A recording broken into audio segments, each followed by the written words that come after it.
Today's guest on Kevin Richards VIPs is an inspiring woman who was mentored by a great man from this community, and her passion carries on in the world of martial arts. Today's guest is Michelle Maizis.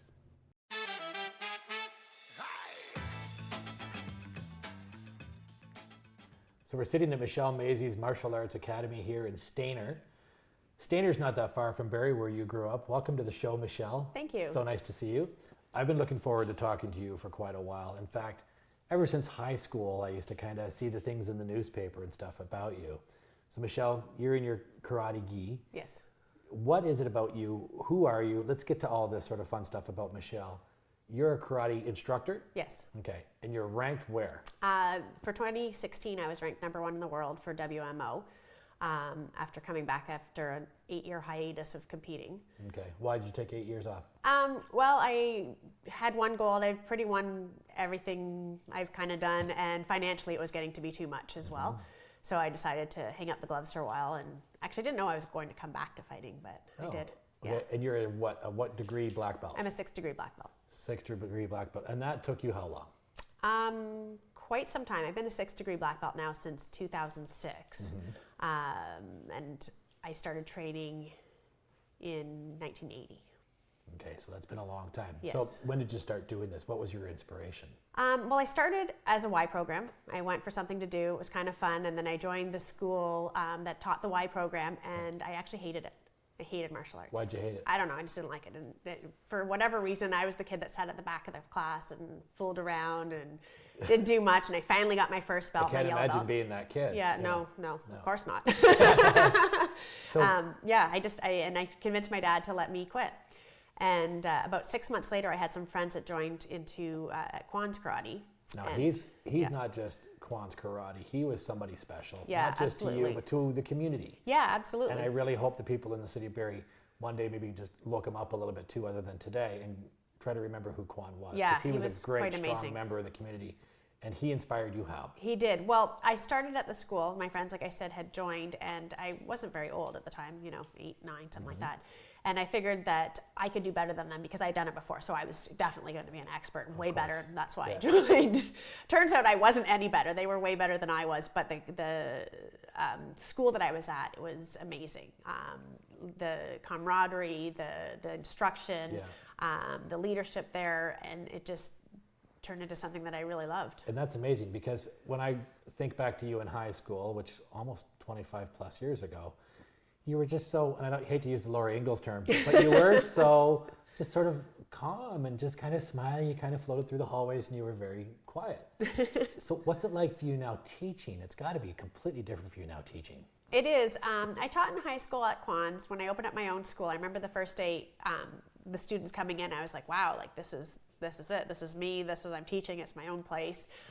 So I'm quite extroverted that way when I'm teaching, and I know what I'm doing and I'm talking about, but I'm still pretty quiet, I think, when it comes to certain things. Okay. So you've got Mr. Kwan here over your shoulder here for Yes. a reason too, and he passed not long ago. Right. And he inspired you, and he's somebody who you've always sort of had as an example as well. Absolutely, absolutely. I've always looked up to him. He's always inspired me, challenged me to be my best, Nice. and encouraged me to go out and learn as much as I could. He didn't try to believe that he could do everything himself. He encouraged me to go and learn from other people, which is what you have to do, because one person isn't able to do all that. Yeah. He founded the system of Genkido, and I became the inheritor to his system. So now I'm the head of his system of Genkido, which is different than the style. The style is Chinese Kempo, but the system is just kind of the philosophies of it, the things that we teach, how do we incorporate stuff, that kind of Sure, and there's a lot of discipline to that too, and that's something growing up, whether you go through troubled youth or whatever, is a great way for some kids to sort of regroup and be focused. Absolutely. That discipline's important. Absolutely. Right. So he taught you that. What are some of the things that you find that you've learned in your life that have helped you stay on track or stay focused on karate and not veer from doing From other that things? kind of thing. Yeah. I think that that's a good one. I've just always been into it, so I discovered I liked it, I like to win, and I realized that, you get to the top and you have to keep pushing because there's always somebody who wants to push you down and not let you be there. So Sure. you lose that focus for a little bit, and somebody's going to come in over top of you. So You see that with Ronda Rousey. You see Yeah, that with people in UFC absolutely. and MMA all the time. absolutely. Yeah. So, and then when I was like climbing through it, I was always good at fighting, not as good at the kata part of it. And kata part was always my favorite. So I trained and trained and trained at that because I wanted to be able to bring that up to where it needed to be as well. So if you can explain to some of the viewers what the kata is and what the other stuff is. That would be Absolutely. great. Kata is like prearranged self-defense moves. So you're fighting imaginary opponents. You're doing your blocks, your strikes, your kicks, that kind of thing, but by yourself. And then fighting is fighting. Okay. And this is the funny thing is you're this tall, very strong woman who is confident in what you're doing fighting. How did you get so confident? Like you've had to achieve some things fighting wise. Right. You don't just get into a fight every once in a while and in a ring and that's how it happens. You've become ranked. Right. And that took a lot of time. It did.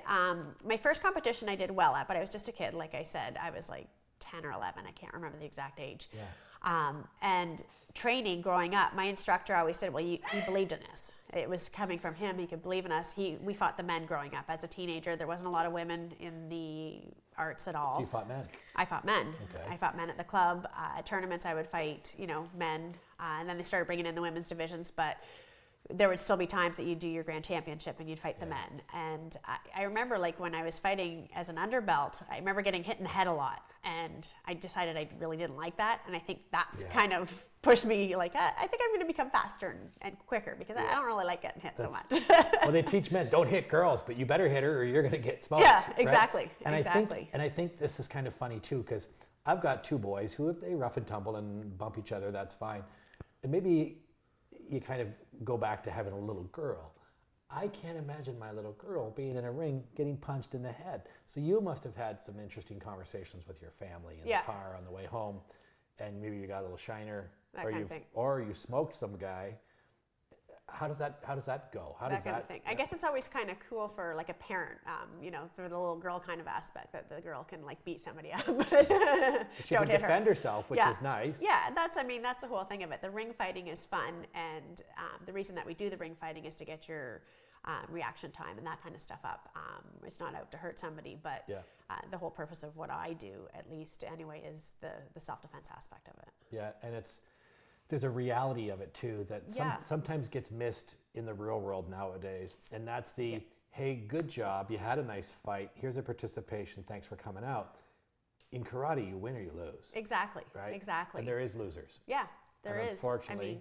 And that's what life's about. I mean, if in the real world, if somebody attacks me, there's not, oh, well, good for you. You tried really hard. It's, no, you either got, raped, killed, that kind of a thing. Yeah. So you have to be able to do that. So I think that the sport aspect of it teaches you that. For sure. And so one of the things you teach here is you do teach self-defense classes. Absolutely. And you teach stuff with the police, and you teach a couple other things. Tell me a bit about that. Yeah. Well, I primarily focus on self-defense. I teach municipal law enforcement. I teach police officers on a private basis. I teach human self-defense. I teach OC, which is like pepper spray. I'm just getting my ASS certification, which is like the stick. Yep. The stick thing. Yeah. And I teach a canine self-defense course as well, which is protecting yourself from animals. Not actually. I don't teach the dogs how to do karate. Just thought I'd clarify that. That would be really cool. That's my next goal. I don't know. Hey, if a panda can do it, right? Exactly. So now you get these cool skills, right? And people always make those jokes, here I am surrounded by ninjas, right? So you've got all these incredible skills. You've learned all these weapons and all these different things, and you pretty much are a weapon in a way. You get to be in other things now too, though. You've been a part of things. You've been part of live stage shows. You've been in movies. Tell me a bit about those. Okay. Well, I've done I did a live martial arts show called The 13th Night, where I was the understudy for the lead part, and then I had minor parts as ninjas and knights and it was pretty cool. So we did that, like it was all, like every night we did a live play, like a Broadway play, but it was in Toronto, so it wasn't Broadway, it was actually at Ontario Place. Yeah. And then I was a stunt double for Priscilla Barnes in a movie, Talons of the Eagle, which was kind of cool. So there's those different kinds of avenues. We did opening ceremonies for the Ontario Winter Games back when it was in Barrie. That was cold. So just different things like that, put on demonstrations for a variety of different events. Cool. So when you're doing these sort of events, you must be just kind of amazed at yourself once in a while. Like, okay, I can't believe I'm standing here doing this. the girl from Barrie, right? So what's the next thing then for you after all this? You're going to continue teaching? I will definitely continue teaching. I love it. I love teaching like my students that I do here and seeing them grow through the process, seeing the results of the life. I've been open 20 years now here, so I see like my kids that started 20 years ago where they are today in life. I get stories that come back and say, thanks a lot. If it wasn't for you, I wouldn't have got to where I was today. Those are the kinds of things I like, so I'll always be doing that. Yeah. I like teaching seminars. I like going out and teaching self-defense seminars, big seminars to people, doing a little bit of stuff that I can do that.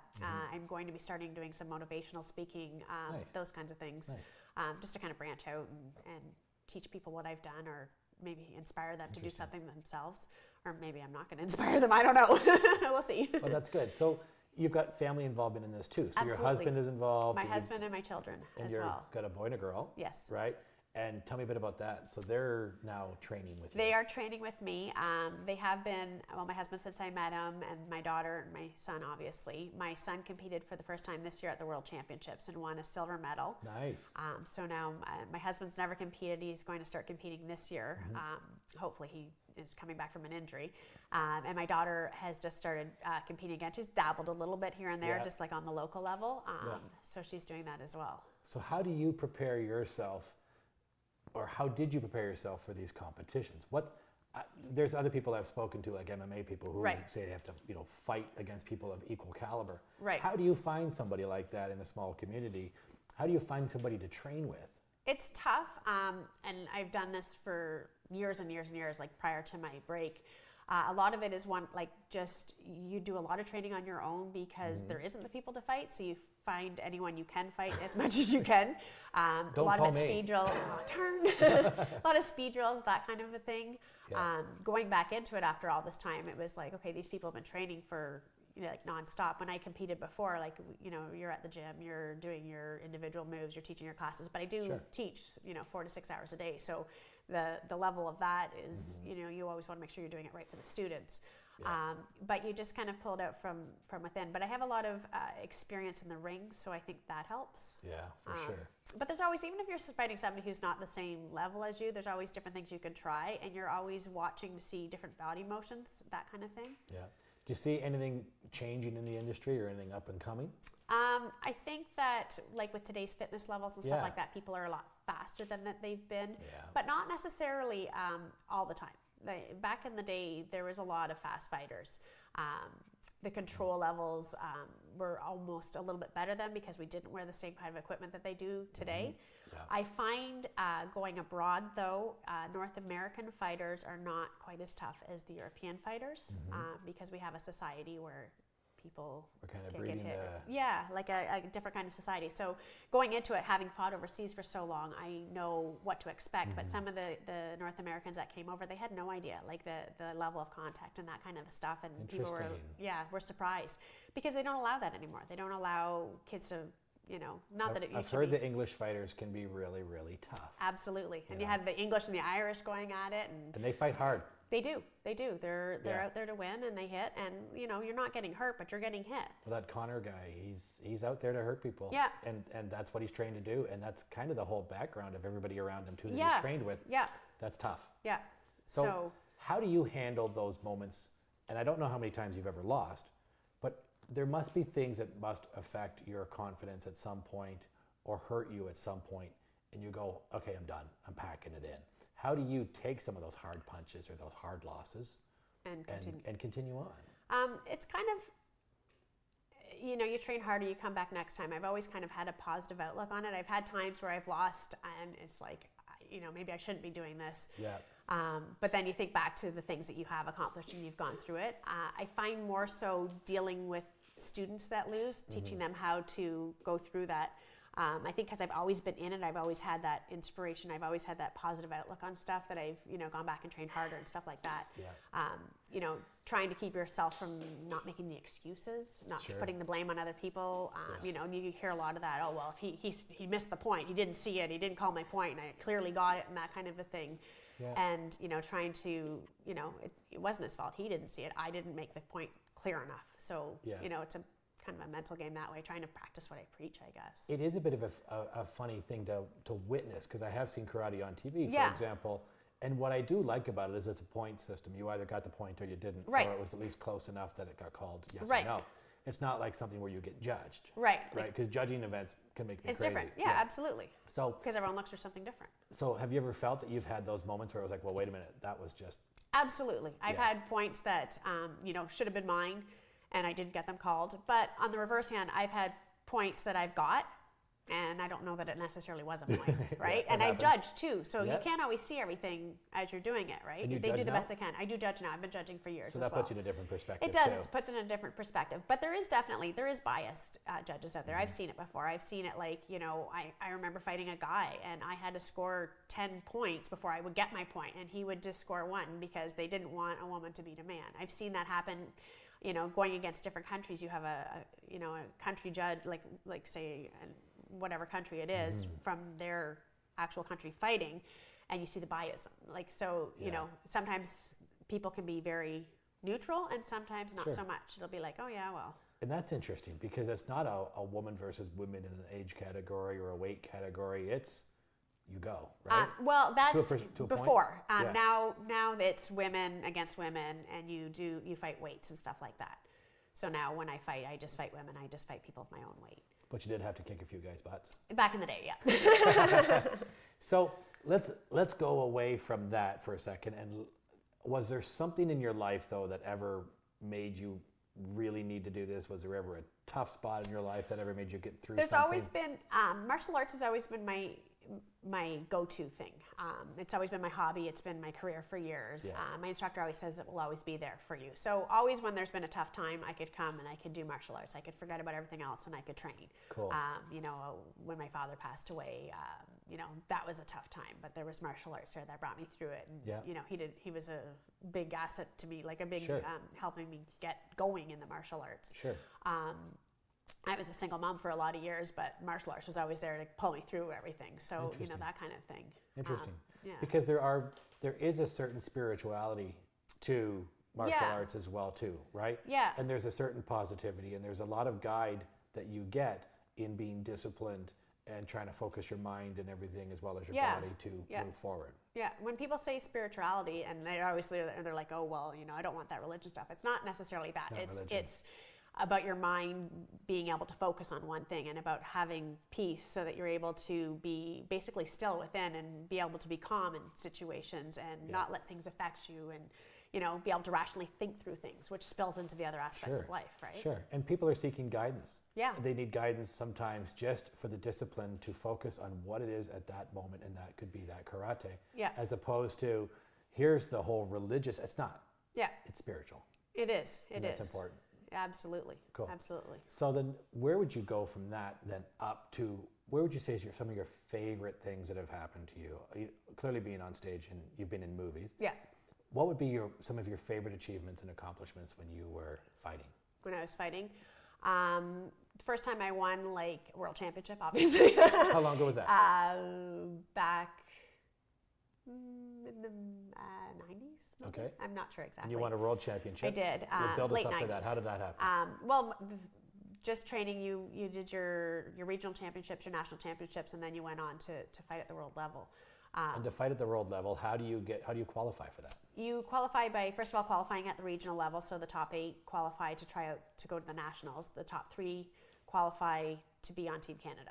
And So then you were on Team Canada. I was on Team Canada. I've been on Team Canada quite a few years. Cool. First year I went was 1993, and we went to Odense, Denmark. And it was actually kickboxing the first year I was on Team Canada, which was kind of fun, kind of scary. We went over there was 17 of us. There was 2 women. And we're in Denmark and like payphones over there. This is back before the days, and I'm trying to phone home and I couldn't do it. Nobody speaks English, but it was pretty wild. I ended up with the bronze my first time, and nice. We had gone in and like different. I'm fighting this girl, and they didn't know what axe kicks were, so I'm hitting this poor girl over and over. And my coach is like, I don't know what they're doing. He's like, I don't know, hit her harder, maybe they'll see it. And we finally figured out that they didn't know what the actual technique was, and. International techniques. Yeah. So it's kind of evolved the sport since then. Yeah. So that was kind of good. Now that I have students that are competing on a world level, that's even more exciting. Like seeing that kind of a thing happen. So then, when you found out that you were ranked number one, how do you find that out? Like, how does that just happen? Like, it's not like just you're number one in a Google search. You are number one, period. That's like fighting. Like, you win the fight, you win the gold, and then you're number one for the year. So, and that's I guess technically it's 2017, so I'm not number one now because the year's just starting. But that's pretty amazing. Yeah. So when you do that, there's got to be a point where you come down from that. So you've gone and you've won your number one. What do you do next? So you come home and you've got this number one ranking. What's you kind next? of decide, yeah, exactly. You kind of decide, well, that's kind of where I was at like 8 years ago. I had, won all my titles and stuff like that. I had nothing to prove, and it was like, okay, I'm good. I'm ready to maybe retire. It was, again, like I said, a bit of a financial thing, but continued on with the training and stuff like that. And then this year I kind of went, my son asked if he could try out for the team, and I said, yeah. So I threw my stuff in the truck in the morning. My husband's like, you competing? And I'm like, I don't know. He's like, okay. And he's like, if you want to, that's good. So he was like a huge support for me. He's like, I back you up. I'll do it. Like, you want to do it? We'll do it. Well, I'll help you get through this. I'll help you train again. And so at the last minute, I decided I was fighting and competed and won at the Canadians. And That's amazing. Off I went. So amazing. Yeah, but you kind of have, when you win, you kind of have a bit of a letdown kind of now. So do you keep doing it? Do you keep competing? But eventually there's a time you do want to hang up your gloves because you want to go out on a high note. You don't want to ever go out on a low note. Yeah, a lot of fighters have come out unfortunately on the low note. Yeah, they decide at the wrong time to go. So I made a comeback last year. I'll probably fight again this year. And where would that be? It's in Dublin this year.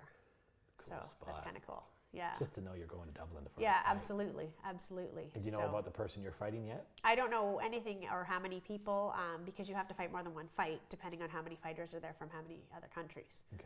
So then when you step away from karate, when you just take time for you, I know that you're community involved. I know your mom and your brother are. Right. Huge community involvement from the Maizis family, and the city of Barrie just loves you guys. So what do you do for you? For the time that you sit down, do you have a solitude? Is there something you enjoy doing when you're not doing karate? I read a lot. I like to walk. I like to hang out with my family, of course. If they're not around, like I have my dog, and we go hang out. Yeah, we play. We romp around outside, and just kind of be in nature. I'm busy, so I don't have a whole lot of time for myself. Yeah. But so if you had maybe a message then too from all of that, from what you've picked up over the years, to kids, to grown-ups, to people around you, what would be your message that you would want people to remember from Michelle? Like, what would be that thing? That you can do anything you put your mind to, I think. As long as you focus and you have a plan and you know where you want to go, you can get there. It might take you 10 years, it might take you a year, but you can get there. But in the meantime, you have to remember to take some time for yourself, put your family first. My philosophy is God first, family second, and career third. But not everybody's religious. But you can do it. You can put your mind to it, and you can do it. Even if you're not really great at it, you can put your mind to it and run and do it. One of the kids that I know, and it's funny that you bring this up, saying that you can do anything. There's this kid I know, and I won't mention his name, but he always competed. He placed in the top 8. He wasn't great, loved it. Always competed. Just won his first world title last week after That's amazing. Yeah. Yeah. 16 years. And that's my point. Like, if you want it, you can do it, but you have to work at it. Yeah, for sure. Yeah. So then what do you see would be something people could look for, and this is just sort of a general, in a karate school, other than trying to understand Michelle, and if they can't make it out here or whatever else, there's a lot of controversy about karate schools. Absolutely, too, there right? are. I tried a karate school, and within a month, the guy wanted to have me belt tested and go to the next level. And I'm like, are you kidding me? I should be getting my butt kicked. I haven't learned enough. Right. Why am I moving on? Right. What is something people could look for? What is the difference between the karate and kung fu and all that these kind other of martial thing. arts? Yeah. Okay. Well, karate is basically your broad term. It's like saying religion. What religion are you? You're Catholic, you're Protestant, you're Baptist, whatever. Yeah. Karate is the same thing. There's different styles of karate. So there's like jiu-jitsu, goju-ryu, shotokan, kempo, taekwondo. Just means empty hand training. Kubatri is the study of weapons. So schools will have both in it. I have both. I have empty hand and weapons training, so it's martial arts. I would look for schools that are looking for a lot of money up front. How fast are they going to be tested? Is it a mandatory test time, or do you have to learn a certain amount of things? Find out their lineage. So who did you learn from? Who was your instructor? Who was your instructor's instructor? That kind of stuff. Can I try some classes? Make sure that you can go in, try it, like it. You know, how fast are people going through, and watch. I mean, if you go from school to school and watch, you can see, are people having fun? Are they improving? Is there an instructor walking around saying, you know, that's good, but not quite good? Or are they just saying, oh, good for you? And you can clearly see that there's nothing going on. You know, you have to kind of watch for that. In the end, you want something that's going to make you feel good because you've done something good and that you've improved and you're getting a benefit from it, not from just going there and paying money. Yeah, people shouldn't be confident in a title. They should be confident in what their abilities are. Absolutely, absolutely. And that's what I say, like, you know, people are like, well, when are you going up in your next belt? And I'm like, well, you know, when I'm ready to, and when a grading board decides that they're going to move me up. I've been a 6th-degree black belt for years. Sure. And it doesn't matter. I'm still learning. I'm always learning. That's good. Yeah. And so we had talked earlier, not on camera, and it was kind of interesting. We had talked about what happens if somebody doesn't pass. And that's a tough thing. It is. For kids. And they're not wrapping their heads around that nowadays, that they can fail. Right. And so what was it like for you the first time you told this kid that he didn't pass? He was shocked. Just couldn't believe that you could fail at something. And he didn't quit or anything. He mulled it over. He sulked for about a week and a half. And then he came back and he worked harder. And when he came back and he did it, he improved that much more. Yeah. We do our gradings because if you're on the street and somebody attacks you, you can't say, I'm sorry, I'm not ready. Could you come back next week and try and kill me? Because like it'd be much more convenient. I could practice a little bit. You can't. You have to be able to do it, right? You got to be ready to go. Yeah, exactly. And it's the same thing in anything that you do. You have to be ready. So you have to prepare yourself. You have to train. And it doesn't matter if it's martial arts or if it's going to work. You go to work and you're not prepared, you're not going to do very well at work. True enough. You know. So part of that preparation, if you kind of loop back to when that first time was you ever got your nose punched or your eye blackened or whatever it was, what's that moment like? You must remember the first really hard hit. Or at least around what time? I don't remember the first time it's happened. It has happened a few times, and I remember thinking... Like, what have you been injured? How have you been injured? I've never really been injured in martial arts. Because we're expecting to get injured, we're not really injured. I got a black eye once. I remember standing up, and the judge is like, you're okay? Like, you can see him? Like, great. Couldn't see anything. I was like, fine, no problem. And I'm like, I'm not going to let this defeat me. I'm going to go down. Nice. And I ended up winning the fight. And this one magazine, it's the only time they ever put my picture in. And of course, that's the only time I ever got a shiner. It was kind of cool. Yeah. But I remember different things like, you know, just thinking through it, going back, how am I going to get through this? How am I going to push forward and get through this? I remember one World Championships, I didn't place in 2 of my events. I did terrible. And I remember leaving that going, what happened? Like, why? You know, I've been doing really good up until that point. And these 2 events just, you know, totally sucked. And I was like, well, maybe I should just give up, just not do that anymore and concentrate on the ones I'm good at. And then I'm like, no, I'm going to figure it out and work at it harder. Yeah. Well, it's such a great message listening to you and talking to you and knowing your perseverance and how hard it is to get to where you are. It's not like a video game where it's hand-eye. People think it's hand-eye coordination doing a video game. This is hand-eye saving your life. It's a great skill. It's an incredible thing, and you've achieved some really amazing things. The City of Barrie's very proud of you. A lot of people are very proud of you. I'm proud of you, and I think it's awesome for what you've achieved. And I say, way to go, Michelle. Thanks. Good luck with everything you're doing next. Thank you very much. Thank you for being my guest. My pleasure.